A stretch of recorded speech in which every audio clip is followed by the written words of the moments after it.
my favorite movies that are the most like, oh my God, I want to do that are always like Ex Machina, Ready Player One, that new Matrix movie blew my mind, AI, like all the Marvel films, all of the DC films, like it's all like that to me.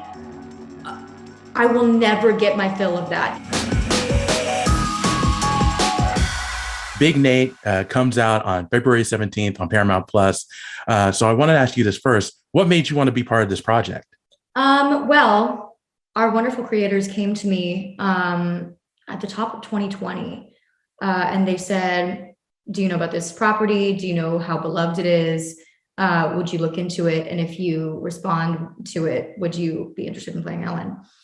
And I hadn't heard of it until suddenly it was like under my bed, and it was like on the top of my ceiling. I was like, oh, has this always been here?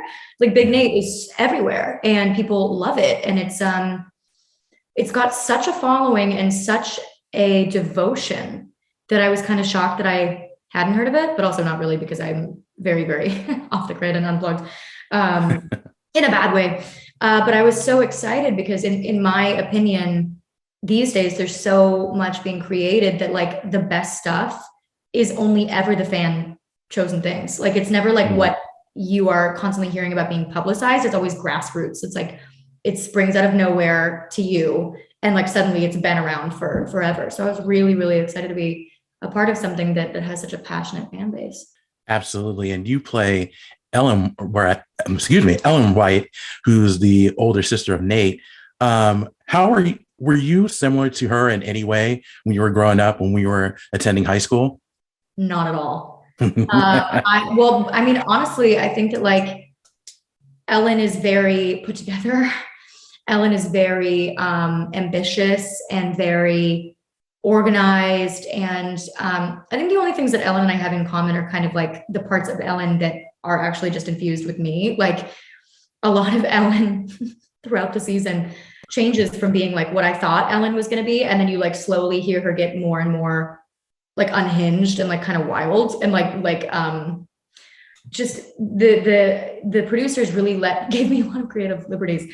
I mean, every character in the show is really wild and really genuinely like funny in a way that I feel like is like adults respond to. Do you know what I mean? Like it's not curated anyway. It's like quite wild and quite like human hilarity. And so in that way I relate to Ellen, but like in a character description, we're very dissimilar. Of course. And it's funny that you mentioned how all these characters are wild, because when I watched some of the episodes, I definitely noticed how over the top they are. So who would you say would be the wildest character of the group? Nate, definitely Nate. But I think it's like, it was one of those things where like, as we were creating and I was realizing kind of we were getting away with, I was like, I feel like, and this is not directed towards like any cartoon in particular. I just feel like trending wise, cartoons and children's media is like more and more tame. I think because just everything is being more and more like sterilized, because we're all like, what's the right way to do things? And everybody's very scared about like stepping on toes. But I think that the reason why Big Nate is an exception to that is because it started out on a different medium. So it's not like being crafted for audiences from like a sort of like a, you know, Suits in an office being like, what do children like? And it's like, it feels like robots like made it. It's like, how could you be so fingers off the pulse? But because it's so beloved by real humans, it's such a real human show. And I think that like, that's why, you know, we're able to get away with so many kind of like wild things on this show, and how above and beyond it is because it's, we're not scared. Like the creators are getting away with wild stuff. These storylines are wacky. And so I think that like, for me, watching the character of Nate taps me into like something of like the cartoons when I was really, really little, you know, like the kind of OG stuff before there was really the internet, even like before that was like really like a forum of like terrifying things. So. And do you think that's the biggest thing that stands out with Big Nate because of, you know, as you mentioned, everything being so tame? Do you think that's the biggest thing that stands out when it comes to other Nickelodeon and Paramount Plus animated series? Well, I mean, I wouldn't compare it to anything, mostly because I don't know, you know, it's like I'm yeah, right. But I would say that like on its own, the things that feel special to me about Big Nate, other than the fact that it's like, it does feel very reminiscent of, and like a love letter to that kind of classic style of writing and animation. I also think that what is really kind of arresting about it are the visuals, because I didn't get to see the visuals until much later. And obviously something that is such a quintessential part of the comics is this kind of 2D style in which these characters are drawn, but then bringing it in with the CGI of the animation. And then the brilliant choice that the animators made to use, and I don't even understand. This is like me looking at like a rocket. I'm like, how do you like, I just don't, it's like the same. I'm like, a dead language. They light it, not with that artificial cartoon lighting where everything has the same light everywhere, but they light it from real light sources, which sounds like maybe it wouldn't make such a big impact, but it was the very first thing I noticed. I was like, are those flecks of dust in the sun streams coming in from the window from the backyard? And they're like, I'm like the hair, the individual strands, the hair is stunning. So it's a very interesting amalgamation of things. I think it's very different just in nature. No doubt about it. And, as I mentioned, you voiced Ellen White, but you've also done some voiceover work in the past, specifically Gwen Stacy, Spider-Gwen, and the Ultimate Spider-Man versus Sinister Six series. With everything going on with the Marvel Cinematic Universe now, would you be up for playing a live action Spider-Gwen if that opportunity ever came up? Yeah.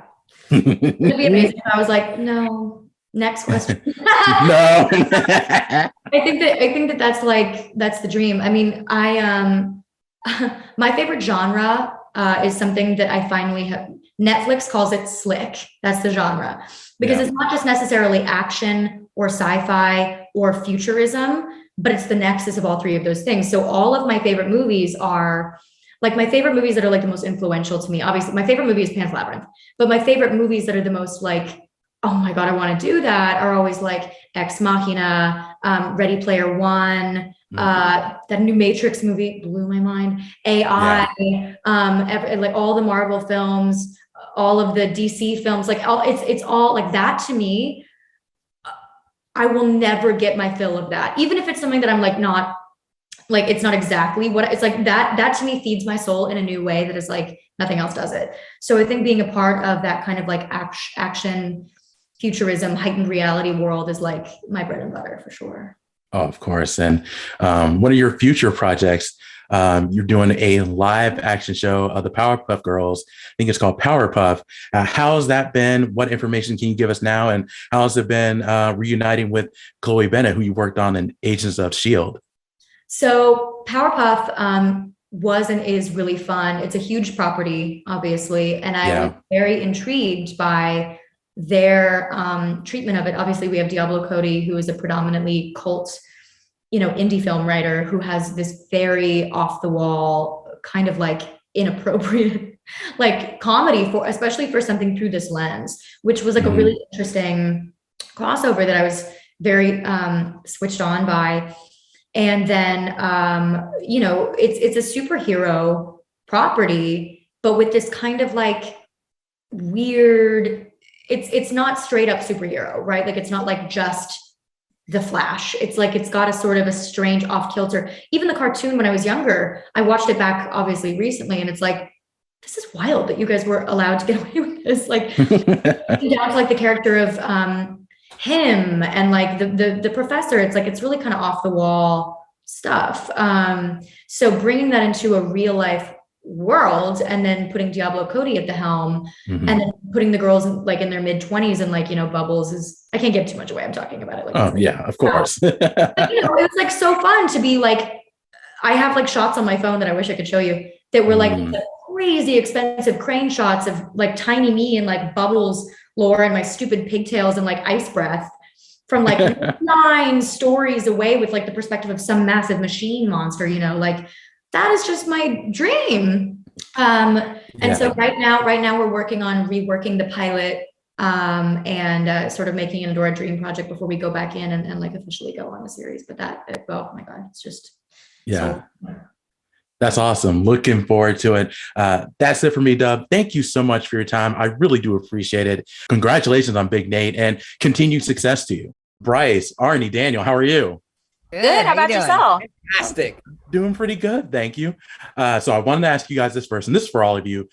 Big Nate, obviously coming out on February 17th. What made you guys want to be part of this project? I mean, I've always wanted to voice an animated character. I've always wanted to be on an animated series. And so it's just sort of been a dream come true in that sense.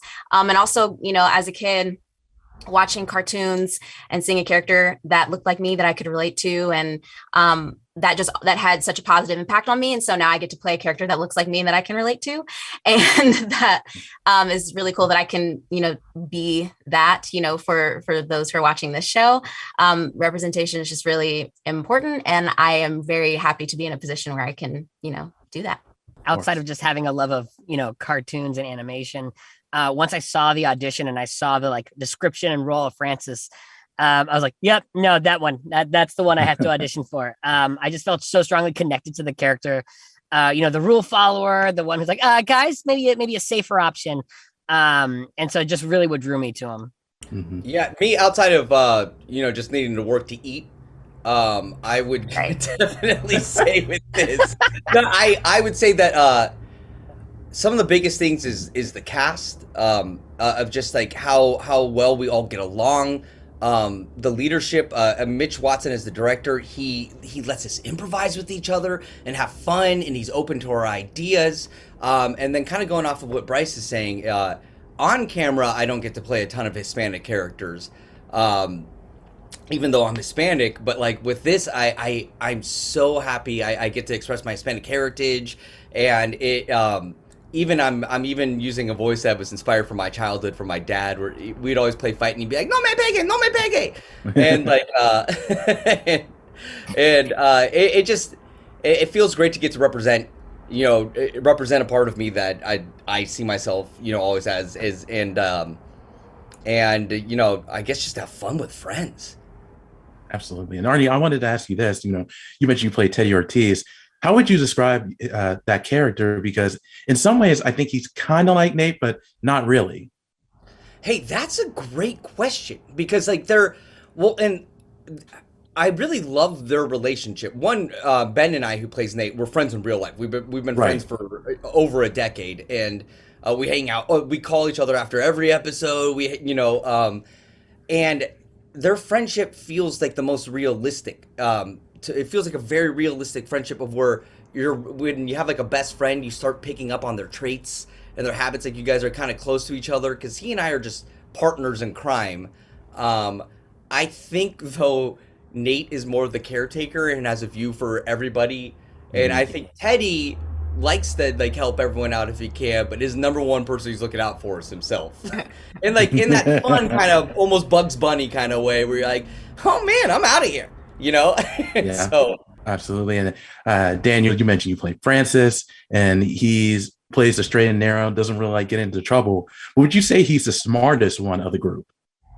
I would say smartest in terms of book smarts, in terms of he'll read a medical book and be like, yeah, I'll be a doctor when I'm 25, but maybe by Thursday I'll hit up NASA and see what they need. I think in those terms, he's got his college plan, already ready before the group, and he kind of tries to wrangle everyone in. I think there's, through the series, he's talking to Teddy about homework and studying, and I think that's where Francis thrives and gets excited and gets happy.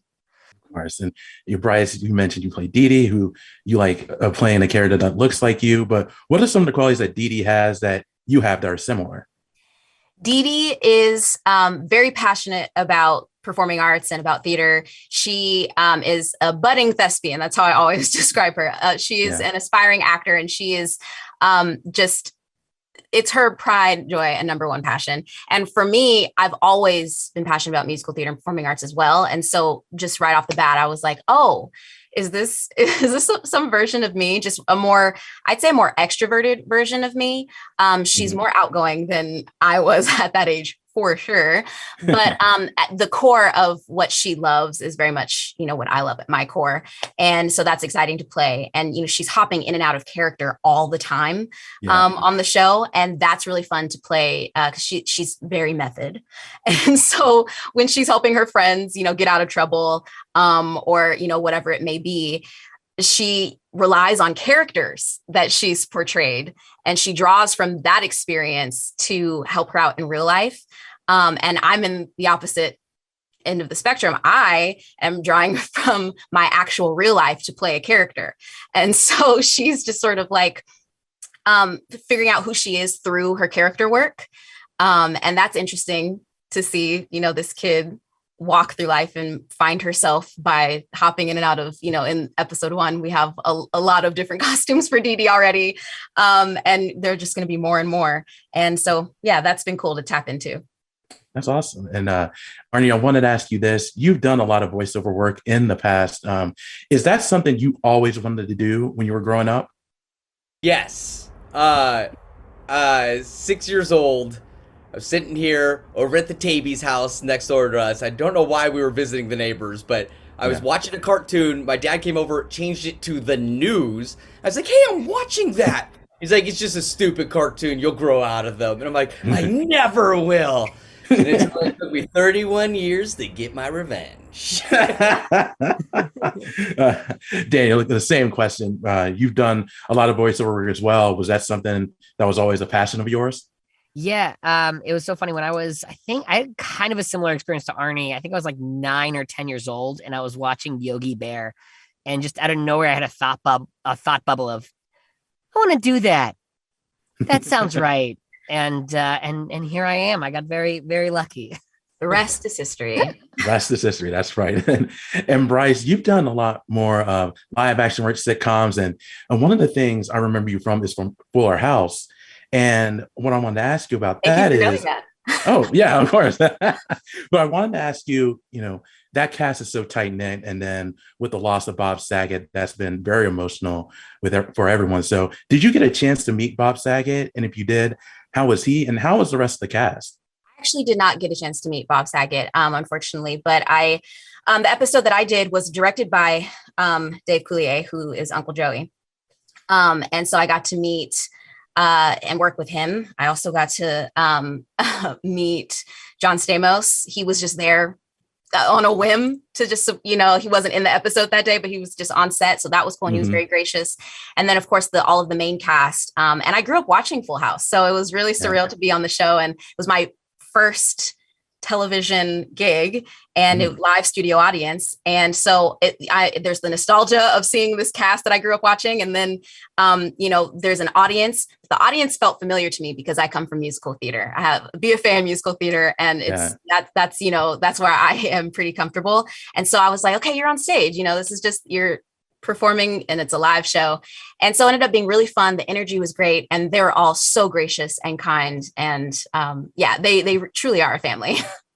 They really are. And the last question for me before I let you guys go, and this is for all of you, Big Nate, from what I saw, is kind of over the top. It's something that you really don't see in today's animated series. So in your guys' opinion, what makes Big Nate stand out from other animated series on television?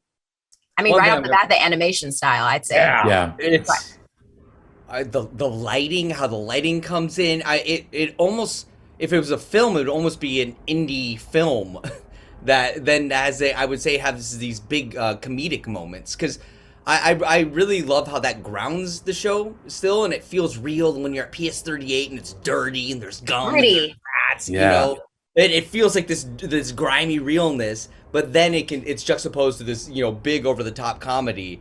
And it feels like your childhood to me. Like there are those stakes. Not getting to go to the dance does feel like the end of the world.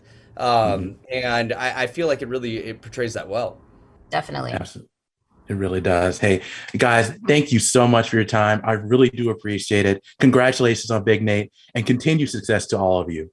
Ben, how you doing? Hey, Brian, how are you, man? Nice to meet you. Nice to meet you too, man. So I wanted to ask you this first.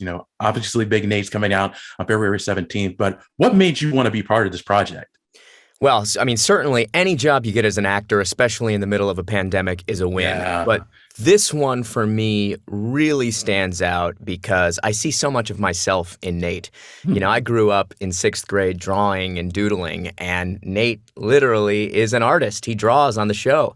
You know, one of the coolest parts about the animation on our show is that we're a CGI show, but Nate's doodles on the show come to life as 2D representations. So we're mixing mediums in animation.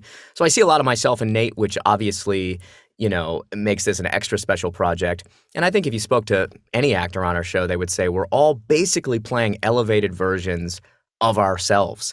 I had the privilege of already having friendships with all of the other series regulars before we were cast. And I think that real life friendship that we have in our dynamic really comes through in the show. You know, my real life writing partner and improv partner is Arnie Pantoja, who plays Teddy Ortiz. And so, you know, Arnie and I have been riffing together for years, and to you know, for that to come through as Nate and Teddy, it's just made this project extra special. Absolutely. And Big Nate has been popular for 30 years. It started in a comic strip, then it went to a children's book, and now an animated series. So were you a fan of Big Nate growing up? Did you know anything about the comic strip? Yeah, you know, it's interesting. I'm 37, so I missed the initial Big Nate surge. And so it's actually been really fun for me to retroactively dive into the incredible Big Nate fan base that exists. You know, I think that's one of the responsibilities I feel as the voice of the title character is to honor the source material of this iconic book series and comic strip franchise. And in the same vein, finding ways to elevate it and invite in a whole new generation of Big Nate fans that might not be aware of the decades of amazing Big Nate characters and stories that already exist. So it's been a lot of fun for me to sort of educate myself and read up on all of the characters. I think fans of the Big Nate series, the books and the comic strip, will be very happy with the way iconic characters and friendships and relationships are represented in the show. But I will say one of the things that's been exciting is all of our episodes are original storylines. And so we're really elevating it. You know, the analogy I keep using is a house. The foundation of our house is the comic strip and the book series, but our television show now is adding floors and rooms and levels to that house and really trying to elevate the material to new and exciting ways. Absolutely. And what do you think makes Nate Wright a lovable character? I know you mentioned about his drawing and how that comes to life, but what are some of the other things that makes him a very popular character? Yeah, I mean, the thing that stands out to me and the thing I admire most about Nate is his just unabashed confidence and bravado, even when it's kind of unearned. You know, he's really got some deep-seated insecurities, which he tries to cover up, but he really thinks he's awesome and thinks his friends are awesome and doesn't really care what other people think of him. And, you know, in many ways, this show is a 6th grade do-over for me. You know, I was an introvert. I had trouble making friends in 6th grade. I spent a lot of my time drawing by myself. And Nate has all the confidence in the world. He's got this great group of friends. They get into total mischief together, so much trouble and hijinks and misadventures. And I think the biggest thing that stands out for me about Nate is his just incredible level of confidence, no matter the circumstances. And I think we could all learn a little something from that and find our own inner confidence and define what it means to be awesome in our own lives. Absolutely. And when it comes to the show, what makes Big Nate stand out from other animated series from Nickelodeon and Paramount Plus? Yeah, no, it's a great question. And I think, you know, as objectively as possible as I can say this, I have never seen an animated show look this gorgeous before. The CGI is so interesting because while we are a 3D show, we're mixing mediums. You know, Nate's drawings do come to life as 2D doodles on the show. There's other formats of animation represented. There's stop motion, there's like cutout animation. There's so many different visual styles represented. But the actual CGI is interesting in the way they've lit the show. You know, most animated series will just light a whole scene and it's very bright and shiny. Big Nate, I mean, PS38, the school they go to, is an underfunded public school. It's gritty. It's grimy. You know, you can see the texture of people's skin on the show. It almost looks like claymation. And so I think that sort of gritty quality of the show is actually evident in all aspects of it. I think the comedy is a little edgy. You know, I grew up watching Doug and Rugrats and Ren and Stimpy. And the thing that I love most about those OG Nicktoons is that there was a little bit of edge to them. You know, adults and kids alike can enjoy various pieces of humor in it. And I think the same is true for Big Nate. You know, I think it's been a long time since I've seen a show where so many different generations are going to find something to love about this show. It truly is an animated series for the whole family. And the comedy, I think, thrives because we record this thing as an ensemble. And that allows us to riff and to improvise. And there's so many wonderful little magical moments that are not reflected in the page that we're able to discover by playing off of each other, which I will add is a huge achievement because we've all done that remotely during the pandemic. For 2 years, we've created a television show and none of us have ever been in the same room.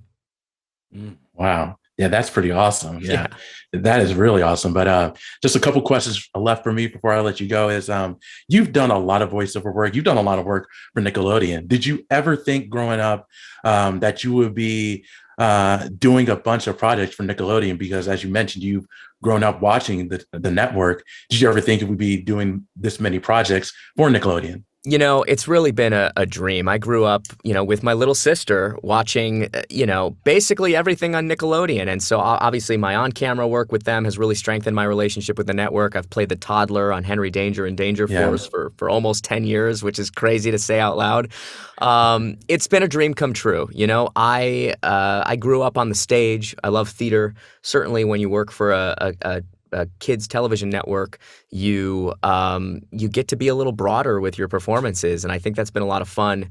I've been very grateful to have this kind of relationship with Nickelodeon and Nick Animation, and certainly I think I'm very excited about our relationship with Paramount Plus, and that the fact that people are going to experience this on a streamer, because I think it opens us up to an even wider audience. So, you know, I've just been so grateful. I'm so humbled, especially during this sort of challenging 2 years of our lives, to get to escape the pandemic every week, step into PS38 and Radcliffe and this wonderful misfit group of friends.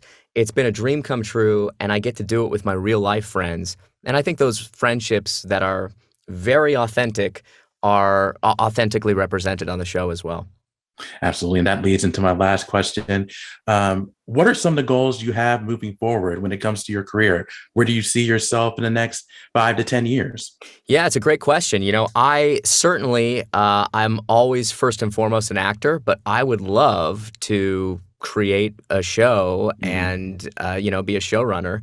And hopefully that's at Nickelodeon at some point. You know, my writing partner, Arnie Pantoja, who plays Teddy on the show, you know, it's Nate and Teddy. We've got 17 properties that we've written together. We're pitching left and right. So I think our ultimate goal, me and Arnie, is to sell a show and run our own show at some point.